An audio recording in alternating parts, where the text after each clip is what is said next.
ये तो अभी शुरुआत है। 75,000 करोड़ रुपए किसानों के खाते में सीधा पहुंचने वाले हैं। देश के वो 12 करोड़ छोटे किसान जिनके पास 5 एकड़ या उससे कम भूमि है, ऐसे सभी किसानों को इस योजना का सीधा लाभ मिलेगा। अब किसानों को पीएम किसान सम्मान निधि से जुड़ी एक बड़ी खबर है। बजट में किसानों की सम्मान निधि की राशि बढ़ेगी, ये बहुत बड़ी खबर है।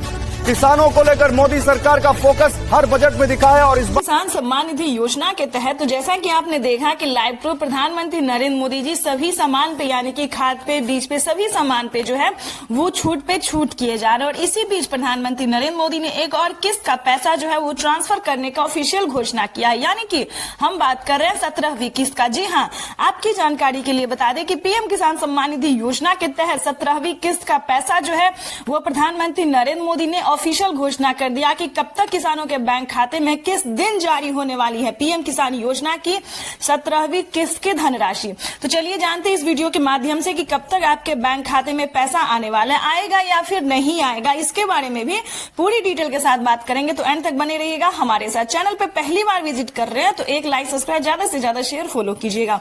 बढ़ते हैं आगे वीडियो में। हम बात करते हैं पीएम किसान सम्मान निधि योजना के तहत लाभार्थी किसानों के बैंक खाते में 2,000 रुपए की 17वीं किस्त इसी महीने यानी कि मई महीने के लास्ट तक आने वाली है। मई महीने से लास्ट से लेकर जून के फर्स्ट तक आने वाले हैं पीएम किसान योजना का लाभ। ठीक है दोस्तों, वैसे तो आप भी जानते हैं कि हर 4 महीने के अंतराल पर पीएम किसान योजना का लाभ दिया जाता है। तो उसके तहत जो है वो 4 महीने का क्राइटेरिया किसानों का पूरा हो गया है और प्रधानमंत्री नरेंद्र मोदी जी पीएम किसान सम्मान निधि योजना की कभी भी अगली किस्त की धनराशि ट्रांसफर कर सकते हैं। ठीक है, तो इसके लिए परेशान होने की जरूरत नहीं है। हाँ, कैसे पता चलेगा कि आपके खाते में पैसा आया है या फिर नहीं है, पॉइंट की बात ये है। तो आपको बता दें, अगर आपने EKYC नहीं करवाया तो जल्दी करवा लीजिए। और हाँ, ध्यान रहे, अगर आपके पास 1 एकड़ तक जमीन है तभी आप इस योजना का लाभ ले सकते हैं। और आपके घर में किसी को भी सरकारी गवर्नमेंट जॉब नहीं होना चाहिए, जैसे कि बता दें इंजीनियर, कलेक्टर या फिर प्रोफेसर या फिर किसी और तरीके से जो सरकारी गवर्नमेंट टीचर, तो आपके घर में इस योजना का लाभ नहीं दिया जाएगा। तो इस चीज का पूरा ध्यान रखें, क्योंकि बहुत सारे किसान बोल रहे हैं कि हमारे खाते में जो है वो पैसा नहीं आया। तो 2 कारण होगा, चाहे आपके पास 1 एकड़ तक, 1 बीघा तक जमीन नहीं होगा, दूसरी बात आपके घर में जो है वो सरकारी गवर्नमेंट जॉब होगा, या फिर तीसरा रीजन आपको बताते हैं कि आपने कहीं पे भी डॉक्यूमेंट में गलती किया होगा। क्या डॉक्यूमेंट में गलती कर सकते हैं आपको वो भी हम बता देते हैं। चाहे जैसे कि देखिए, पहले करवाना होता है EKYC, उसके बाद जमीन का भूमि सत्यापन, बैंक अकाउंट को आधार कार्ड से लिंक, ठीक है,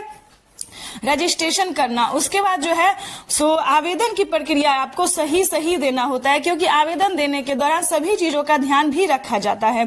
क्योंकि उसी समय अगर आपसे गलती हुई तो समझिए आपका लिस्ट में नाम नहीं होगा। जब लिस्ट में नाम ही नहीं होगा तो समझिए आपका खाता या फिर कोई भी डॉक्यूमेंट्स जो है वो फील्ड हो जाता है, यानी कि नहीं होता है, डॉक्यूमेंट सक्सेस नहीं होता है, आवेदन सक्सेस नहीं होता है, वहीं पे कहीं पे जो है वो दिक्कत होता है। तो पहली बात तो बता दें, आवेदन देने के दौरान सभी चीजों का यानी कि मोबाइल नंबर के अच्छे से डालें, क्योंकि मैसेज जो है मोबाइल पे ही आएगा। EKYC नंबर अच्छे से डालें, रजिस्ट्रेशन नाम, अपना नाम, पता, डिस्ट्रिक्ट, सब डिस्ट्रिक्ट, ये सब जो है बहुत महत्वपूर्ण माना जाता है। ठीक है, और हाँ, आपके पास कम से कम राशन कार्ड भी होना चाहिए। ये सारा डॉक्यूमेंट्स रेडी करके आवेदन जब आपका स्वीकार किया जाता है, आपके राज्य में लिस्ट जारी होती है, उस लिस्ट में जो है वो आपका नाम रहता है, तभी आपको, यानी कि पीएम किसान योजना से जुड़ने के लिए समझिए बहुत लंबा चौड़ा लिस्ट जो है वो निकल गया है। तो इसको फॉलो करते हुए अगर आप ऐसा सब कुछ सही तरीके से करते हैं तो ही आप पीएम किसान योजना का लाभ ले पाएंगे, नहीं तो आप इससे वंचित हो सकते हैं। क्योंकि बहुत सारे किसान जो है उनका पेमेंट प्रोसेस में पिछला किस्त भी पैसा नहीं मिला है। लेकिन विश्वास कीजिए, अगर आपका डॉक्यूमेंट रेडी होगा, आवेदन सही टाइम पे सही होगा, सब कुछ रेडी होगा, तो आप पीएम किसान योजना का लाभ जो है वो घर बैठे आप उठा सकते हैं। ठीक है, तो इन सभी चीजों का ध्यान रखें। कहीं पे भी आपको दिक्कत हो तो पीएम किसान के ऑफिशियल वेबसाइट पे जाके आपको पूरी हेल्प दी जाएगी, जैसे कि कैसे EKYC करवाया जाता है, कैसे ऑनलाइन आवेदन किया जाता है, या फिर ऑफलाइन भी कर सकते हैं, जैसे कि CSC सेंटर से आपके जो जिस भी राज्य से है वहां पे जो है वो CSC सेंटर होगा, वहां से आप जो ऑफलाइन भी आवेदन कर सकते हैं, या फिर अपने पोस्ट ऑफिस से संपर्क कर सकते हैं। यानी कि बात करें तो अगर आप पोस्ट ऑफिस से संपर्क करते हैं तो वहां पे आपको पूरी डिटेल बताई जाएगी। ब्लॉक से संपर्क कर सकते हैं, यहाँ पे आपको पूरी तरह से और ऑफलाइन जो है वो मदद की जाएगी। तो यहाँ सबसे जो है वो आप संपर्क कर सकते हैं, ठीक है। तो जल्द से जल्द अगर आप इस तरह के लाभार्थी पात्र किसान हैं तो घर ना बैठे, सही टाइम पे आवेदन की प्रक्रिया को पूरी कीजिए, क्योंकि 4 महीने का जो क्राइटेरिया है वो किसानों को पूरा हो गया है। और किसी भी महीने जो है इस महीने के लास्ट तक या 1 जून तक कभी भी किसानों के बैंक खाते में पैसा जो है वो ट्रांसफर हो जाएगा। लेकिन ध्यान रहे, यूट्यूब पे किसानों को बेवकूफ बनाया जा रहा है कि पैसा जो है वो ट्रांसफर हो गया है, ठीक है। तो आपको इस वीडियो के माध्यम से सही जानकारी मिलेगी। यहाँ पे कोई फॉल्स नहीं बात करते हैं, यहाँ पे जो है सही जानकारी, सही इन्फॉर्मेशन हम आपको